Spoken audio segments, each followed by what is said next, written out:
Today I'm making for you the Classic Orange Martini, a twist on the Classic Martini.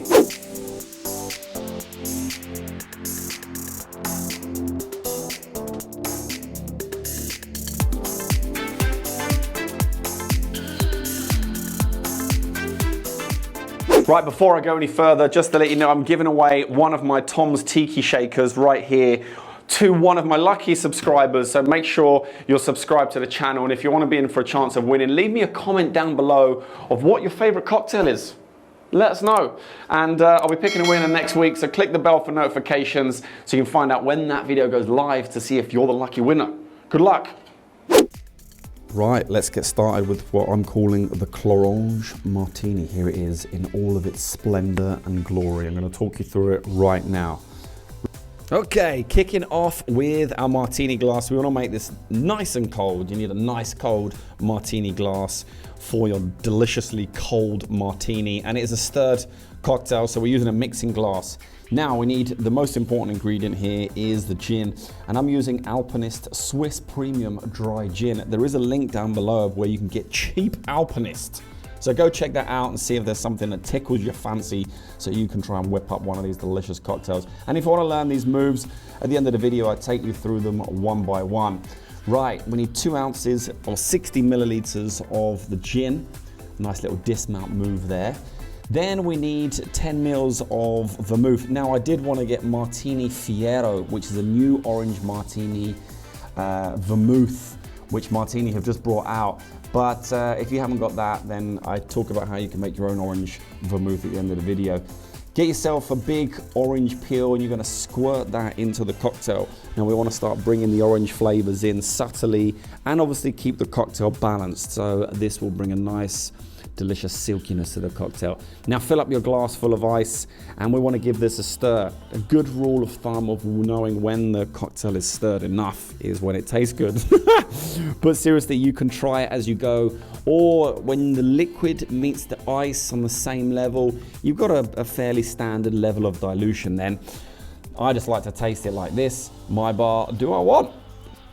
Now we're gonna get another piece of orange peel and you do a trick which I learned from a very famous hotel here in London where they squirt the pour as you're pouring it into the glass. It's more for theatre, I know, but again, if you want to get more of those delicate orange flavors into a cocktail like this is another little element you can add to the cocktail making process. And then we're gonna finish off with some orange bitters sprayed on top. Yes, plenty of that. We want loads of orange flavor and one more for luck. Finishing off with a nice little orange peel on top. And that is the Classic Martini, looking super cold, super sexy, and ready for a good old tasting. Yes.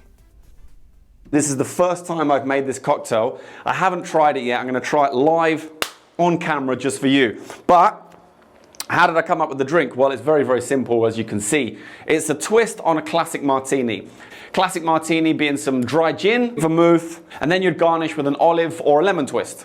Because I've partnered up with Alpinist Swiss Premium Dry Gin, because I've partnered up with them, I wanted to come up with a selection of different cocktails to enhance the flavor of their gin. And because they have an orange botanical in the gin, I wanted to make a Classic Martini orange.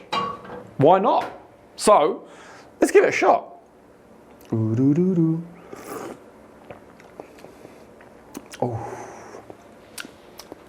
Ooh. Ooh. Ooh. It's silky smooth. You can taste the oils from the orange. It's like leaves a really light coating in your mouth when you drink it. Smells super orangey. Ooh. Smells really orangey, obviously.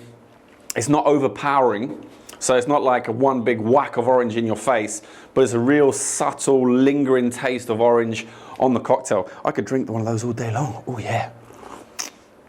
I have to remember that it's a lot of gin at the same time. Ooh. It works super well with, I've had maybe 1 or 2 drinks too many. It works super well with the Alpinist, and I think you should give it a shot. Now, one thing I did want to do with this was, instead of using just a regular dry vermouth, I wanted to try and find an orange vermouth. Now, Martini has just brought out an orange vermouth in the UK market. I think it's called Martini orange. I'm not sure, but there'll be a picture up on the screen so you can find out. And I'll leave a link down below of where you can get your hands on some of that. But if you don't have that and you can't get your hands on that, just get some of your vermouth, peel off some orange skins and leave it in the vermouth for a few days and you'll get an orange flavored vermouth, which will go really well with this cocktail. But give it a shot. Let me know what you think. If you've got a cocktail bar when they reopen, see if you can add that onto the menu. If you do, I'll come and visit you and buy all of them. Probably not. Okay, let's kick off those flair moves with the one finger pickup. As you can see, you pick up the glass with one finger and use surface tension so it doesn't slip off. And then you're going to swing it towards you and catch it in your hand. Now you can learn to stall the glass and catch it on the back of your hand or on your arm or on your elbow. We've gone for simple and safe for this one, so give it a shot and I think you'll find it fairly easy. Right next is on the WFA orange level grading, as was the previous move. It's just a thumb roll of the mixing glass. Simple as that. Push it up around the thumb, place it on the bar top. Right, now we're on to our Alpinist dry gin. Now I'm going to show you this little sequence and then we're going to talk through it. Most of the moves are very similar. It's just a lot of waving around, if I'm being honest. But there's some tricky ones in there. We're going to start by taking the bottle out of the speed roll, bring your other hand underneath and continue the circular motion of the bottle. And then you're going to come up and throw it behind your back, catch it in tennis grip. And then that links onto the next move, which is an upside down rainbow pass from one hand to the other. Then you're going to push up, back to front and catch it in your right hand in a beer grab like this. Continue the motion of the bottle around, just like the first move out the speed roll, up and then up behind our head. But look how far I'm throwing it. It's really, really a small distance. I just move my body, my head and my hand to make it look like I've caught it right behind my back. And then from there, I'm holding it quite awkwardly and then going to drop it onto the back of my hand. Really short distance, catch it, use my body to keep it stable, and then push it up. And then we can move on to the next move, which we're going to come up, flat throw with the bottle, change position behind your head. Same move as before, but you're just catching it behind the back now. And then pass it to the opposite hand, and we're going to go back to front once more, but this time to a handstall to the same hand. Tricky one, but I believe in you. You got this. Now, this move was one of my signature moves. I used to do it on the back of the hand, but it's quite a tough one. The trick here is all in the grab. See, I'm holding the bottle, 2 index finger and middle finger on the base, and the other 3 fingers, which includes the thumb, around the bottle. And as I throw, my index and my middle finger are the last to push the bottle to counteract that spin, so they can then fly up flat and you can land it on your elbow. People really like this move, especially because it's the half full bottle and it looks super sick. And like I said, you can start by practicing catch it on your hand and then move up to the elbow later. And then we have this dismount move, which was the same as one of the previous moves. Imagine you're taking the bottle from the speed rail here, over, around, and then up to behind your back catch. Same as the previous one in the routine. Simple as that. And then we finished with a couple of little spoon tricks. Nicely done, really simple, really quick to use behind the bar. You're going to take the spoon, you're going to literally just push it from one side in front of the glass to the other side, and then you catch it into position where you can go straight into your finger spin. Fingers down, twist it around, fingers up, twist it again, and then start stirring your cocktail. Really, really cool moves. Give them a shot. Let me know how you get on. So as promised from last week's videos, and here's a clip of the black rum being poured out. I was giving away 3 Grail Jiggers, and the first winner is Vice Eric 23.